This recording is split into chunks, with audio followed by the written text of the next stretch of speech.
લઈ લીધું કાપડ ને કરી નાખી પેર કટિંગ. અરે એમાં એવું છે કે મેં બ્લાઉઝ સીવ્યું ને ત્યારે ઘણા ખરાની કોમેન્ટ આવી, તમે કટિંગ કરતા હોય એવો વિડીયો બનાવજો.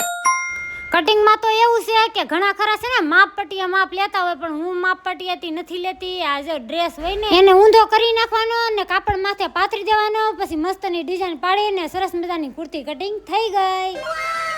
કુર્તી કટિંગ થઈ જાય એટલે આપણે પ્લાઝો કટિંગ કરવાનો છે. આ રીતના તમે માપ લેહો એટલે એકદમ મસ્ત માપ આવી જાય ને પરફેક્ટ માપ આવી જાય. આ બે વસ્તુ મેં સરસ મજાની કટિંગ કરી નાખી છે. અને આનો ફૂલ વિડીયો જોઈએ તો વસંતનેસ બ્લોગમાં આવી ગયો છે, જલ્દીથી જઈને આટો મારી દેજો, ચેનલને સબસ્ક્રાઈબ કરી દેજો. અને જો આ બાહુ પણ કટિંગ કરી નાખી છે. હાલો આ સીવીને તમને લોકોને બતાવવાની છે. શિવા બેઠી ન બેઠી તો અમારી ભત્રીજી આવી ગઈ. હાલો કાકી પાણીપુરી ખાવા, પછી તો થોડું મોડું મુકાય.